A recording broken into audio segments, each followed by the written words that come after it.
Okay, we are on to attitude 4. Welcome back.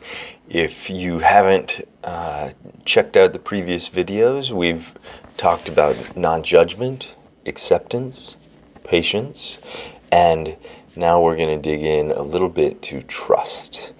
And the concept of trust in mindfulness and cultivating an attitude of trust starts with our capacity to trust ourselves. Trusting our internal experiences, trusting our ability to perceive and move through our external experiences.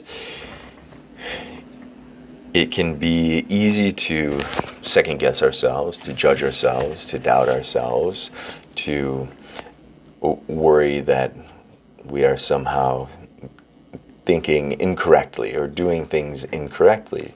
Those ultimately are judgments, though. And trust comes down to being able to cultivate that sense of confidence in our ability to simply be in the world and be enough. Frequently, it is a matter of distrust in ourselves that either pushes us too far or limits us too much.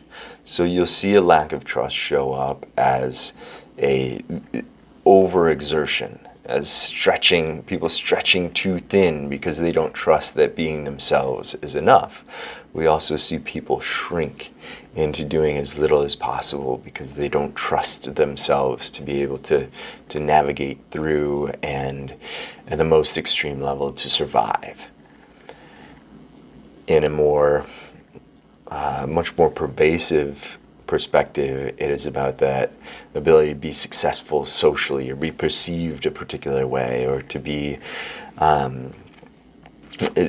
successful based on our own definitions of success. And if we don't trust our capacity to do that, or we don't trust ourselves to be kind and compassionate with ourselves, if we don't hit the target we're hoping for, or we don't meet that measure of success that we're decided on, if we can't trust ourselves to be kind and compassionate, it becomes very difficult to move forward. If we can't trust ourselves to be supportive and take care of ourselves when we are going to challenge and push ourselves, it becomes more destructive to push and pursue.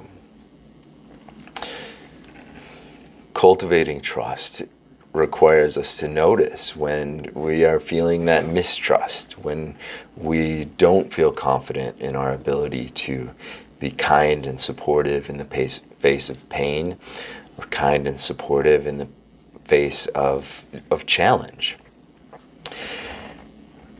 We can bring awareness to those moments, to those thoughts and feelings associated with that mistrust, and then refocus or work towards a cultivation to allow ourselves to trust in ourselves, to allow ourselves to trust in the commitments we've made or the desires we have to be a particular way, to trust in the process of mindfulness. You're listening to these videos, and it's to the extent with which you trust in your own ability to be consistent with these attitudes that will allow you to navigate and move forward with these attitudes.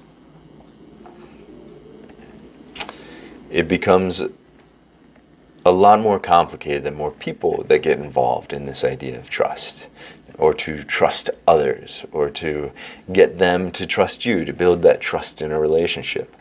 The interpersonal dynamics become exponentially more complicated the more people that are involved.